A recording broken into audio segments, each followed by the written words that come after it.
Welcome to Tidbit Talkin. This is a series that consists of spewing out assorted thoughts which arose from somebody who thinks too much, taking in, and generally loving various entertainment media by the boatload. These tidbits may be little theories, observations, or simply jokes. Please bear in mind that all these ideas come from the perspective of somebody who's experienced every main story bit connected with whatever is currently being gone over. So spoilers will be here. However, other works set in a shared continuity will typically solely be referenced in a way that only makes sense to anybody who's also fully experienced those ones up until their same time occurring points. Sort of a coded nod kind of deal. Now, with all of that out of the way, here we go. Keaton's various hiding spots, which one can encounter right from the get-go, might be so plentiful because he's keeping track of Skull Kid sighting for trickster competition research purposes. Link's largely improved acrobatic abilities could very well be the result of him getting granted some special training with Impa during those peaceful times he spent with Zelda before starting this particular journey. Tassel's talkativeness, trailing far behind that of Navi, would come down to two simple reasons. One, the fairly fierce femme fairy doesn't really want to go on a journey and whatnot even after she's warmed up to Link. Two, the hero of time is asking many less questions than his first world-saving quest because he's all-experienced grizzled veteran-like now. Link's latest lady guide is probably the origin of this description regarding unique ways to effectively bust these nuts mid-air. These balloons featuring the titular mask are both wanted posters for Skull Kid and advertisements for a certain happy mask salesman's presence. Tunic treasuring Tussler's tune tracking treble can only mean one thing. The dude's a bad musician and couldn't remember how that timey song went until using it was absolutely necessary. Little side note about this, most individuals would need to play the entire melody for spell activation, but particularly powerful potion peddling potential packing people can do so only with a few notes. Thus, Link's lack of colossal concert creating capability can't stop him from warping and whatnot. Zelda's urge to give everybody's favorite master swordsman the ocarina and a quick music lesson could very well be caused by her having some psychic dreams, which indicated that you need both things shortly after departing Hyrule.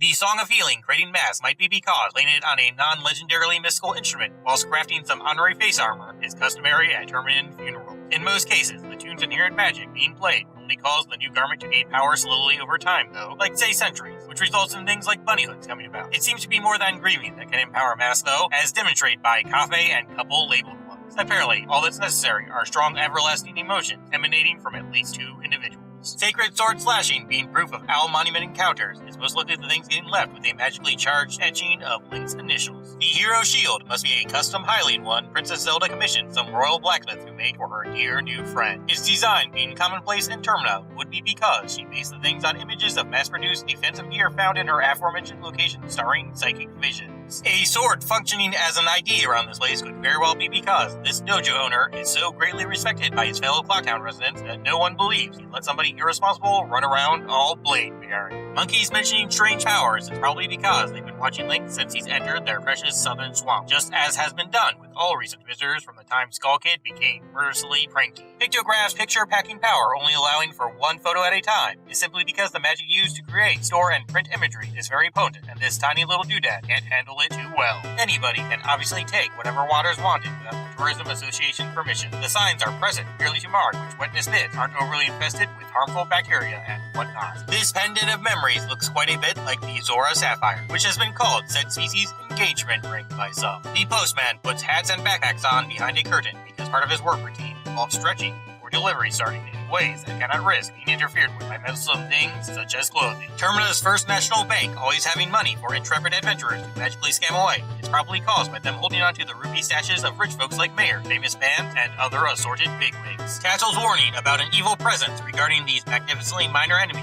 is the result of her ignoring those gut feelings she experienced when Skull Kid started handling Majora's Mask. On that note, the demonic accessory focusing its wrath upon skeletal child annoying individuals actually isn't truly caused by that forest dweller's desires. Majora's Mask is actually going way farther than he ever would and hopes to suppress his will with some good old-fashioned, what one might look like if moral slippage happens action. This is especially true when it comes to replacing the guy's giant deity friends with demon lords. Tatsel's aware that going to Mountain Places next is her and Link's best bet because observing Skull Kid's various pranks, evil presence lacking ones or otherwise, let the fairy girl figure out how this hero's new bow could knock down colossal cultist chunks smash-capable icicles. Seeking the ocean after that's all settled is just her not liking ghosts and wanting to postpone Ikana visits for as long as possible. Of course Deku Scrubs can fit within bottles, since evolution has granted them the ability to squeeze into just about any tiny soil-located hole they may encounter. Only this princess can be carried by Lincoln One, though, because the others currently don't want to get snatched up by him. That butler is probably a monkey friend, just like the royal heir and her otherworldly savior. The guy must have heard rumors of a strange transformation powered by boy from said jungle-loving pals. He didn't give Deku Link a helicopter flower thing, as must be customary in such races, to confirm these stories are true, and that his precious son isn't really bad. The guy accomplishes this by setting certain sections up in a way that makes human traversal more practical. Grasshopper dude over here can't initially use magic beans again, because he has to learn about how one must handle Terminin soil. The various archery competitions apparently involving an infinite ammo supply could simply be them keeping ludicrously large stacks of arrows on hand so customers feel more comfortable about making repeated attempts. This whole deal is kinda copying casino currency crap that's present in real life, where patrons are offered free drinks and whatnot in order to get coaxed into becoming comfortable with endlessly feeding slot machines.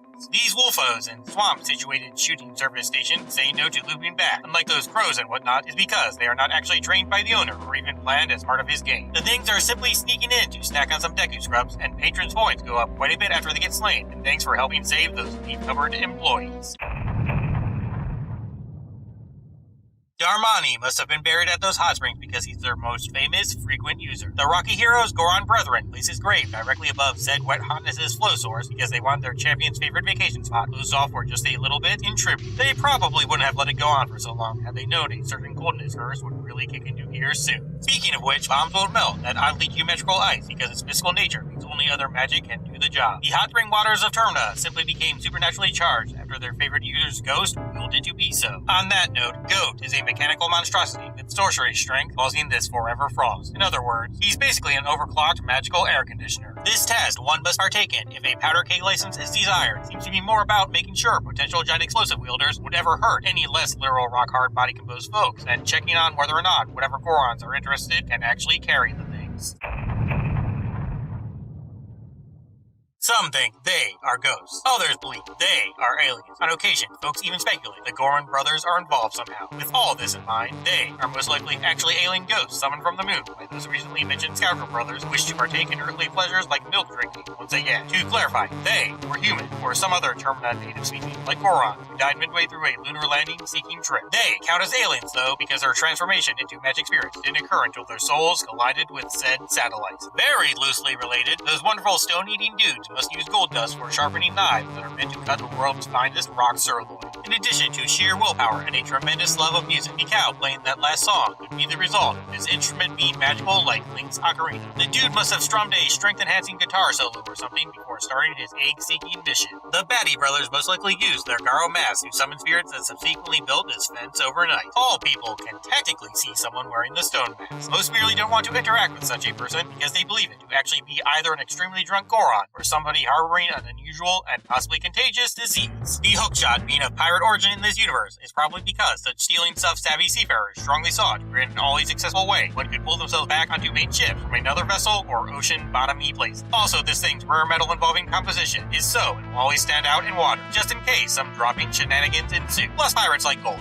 This Goron Link may actually be the one who was supposed to investigate Cafe's disappearance. Hence Mr. Fairy being able to fool both Anju and said missing person's mother with his normal name. That conveyor belt likely was meant for a smaller scale thief sack on hire to use for sending him junk in a secret tunnel or whatever that ends in some super hidden black market where junk gets bought by incredibly rich shady folks. Azora, possibly this one right in front of the place, must have attempted to fully make a Pinnacle Rock entrance allowing guide by installing these signposts. It simply didn't work out because of all that murkiness. The spider's curse in this Ocean View Happy House is merely people being repelled from approaching it for permanent residence activating purposes.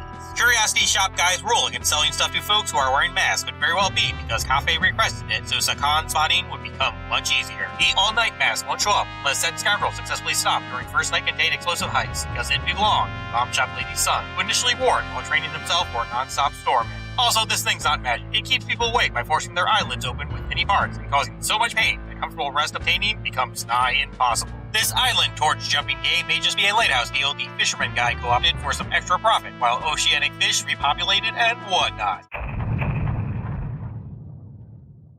The Garo exclaim, "What are you?" as opposed to who, because they feel a peculiar magical energy signature that's generated by Link's extra-dimensional origins. effects. Flashes of light and darkness swirls aren't just effects players see. The former is something that disorients all surrounding folks so they don't witness any transformation. The latter is what Link sees while his body horrifically contorts and whatever. The Giant's mask may contain power from every soul who is devout or his namesake deities, or at least the one that protects Ikana anyways. Perhaps unintentional, but the non-transformation masks seem to be arranged in rows. The first set seems to revolve around business and service-related ones, with that stone mask apparently representing mining. Next up are animals, followed by life growth stages such as reaching drinking age, even one's family, proposing, marriage, and apparently realizing the true purpose of life. Last up are death-associated ones, like what was just talked about. Apparently, this is a spirit of some person who wants to see if other ghosts can be killed, and slaying any set of otherworldly ethereal hoopla causes the passing peacefully stuff for it.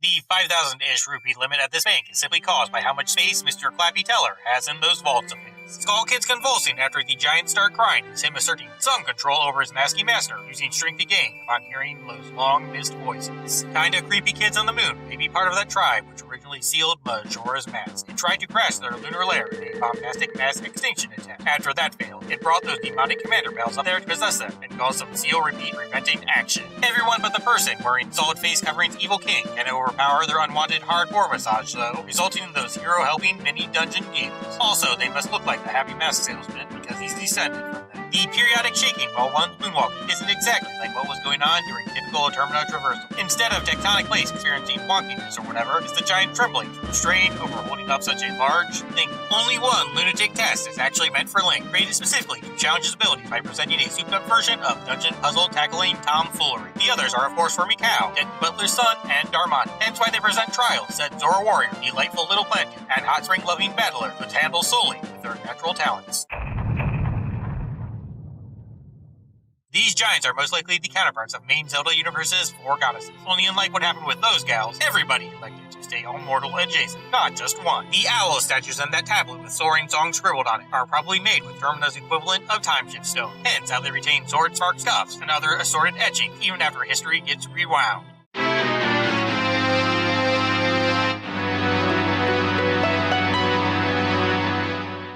Endings are a pain, but all of you are fantastic. See ya.